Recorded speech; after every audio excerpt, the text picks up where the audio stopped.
Have you ever had a day where your body felt fine, but your mind felt completely exhausted? You wake up tired, you struggle to focus, even small tasks feel heavy, and by the end of the day, you feel drained, not physically, mentally. What's strange is that many people experience this even when they haven't done much physical work. So where does all that energy go? I used to wonder the same thing, and after reading Swami Vivekananda's teachings, I began to see something I had completely missed. The biggest drain on our energy is often invisible. There was a period when I constantly felt tired. Not sleepy, not physically exhausted, just mentally heavy. I would sit down to work, and my mind already felt overloaded, even before the day really began.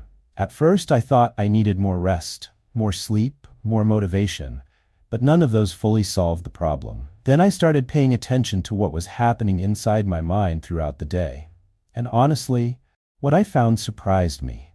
Most people think energy is lost through physical effort, but Vivekananda points towards something deeper. The mind itself consumes enormous amounts of energy, especially when it becomes scattered. Think about a typical day. How many times do you replay old conversations? Imagine future problems? Worry about things that haven't happened? Compare yourself to others? Jump between dozens of thoughts? All of that requires energy. And the mind does it constantly, often without us even noticing. One thing Vivekananda understood deeply is that concentration creates power. The opposite is also true. Scattered attention weakens power. Imagine sunlight. When spread out, it feels warm. When concentrated, it becomes powerful. The same principle applies to the mind. When attention is divided across hundreds of thoughts, mental energy weakens, and eventually, you feel exhausted.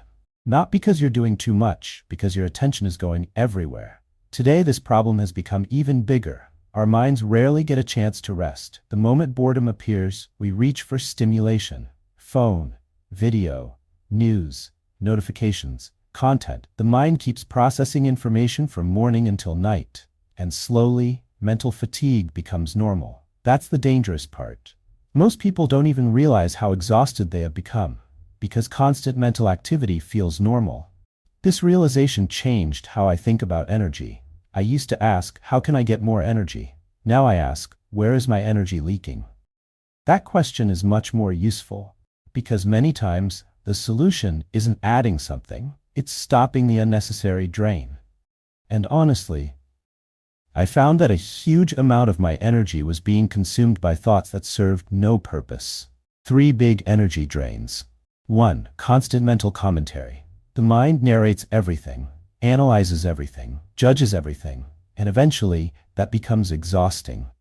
2. Unfinished mental loops. Problems we keep revisiting without resolving. Conversations we replay repeatedly. Questions we keep asking. The mind spends enormous energy maintaining these loops. 3. Scattered attention. Trying to focus on everything, reacting to everything, thinking about everything.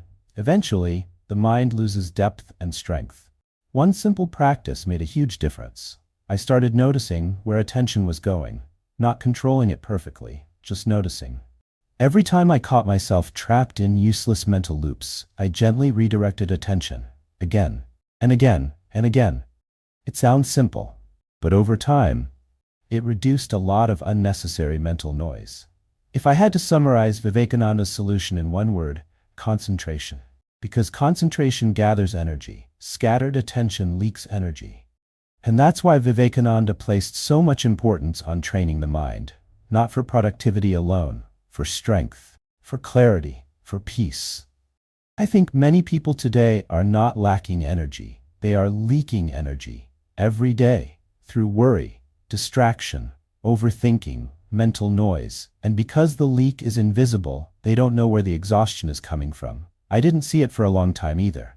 Imagine what would happen if your attention became more intentional, if fewer thoughts controlled you, if less energy was wasted on mental noise, if more of your attention stayed in the present moment. You would probably feel stronger, calmer, lighter, not because life changed, because the mind changed. Vivekananda believed that power comes from concentration, and perhaps mental exhaustion comes from the opposite, a mind that has forgotten how to gather itself.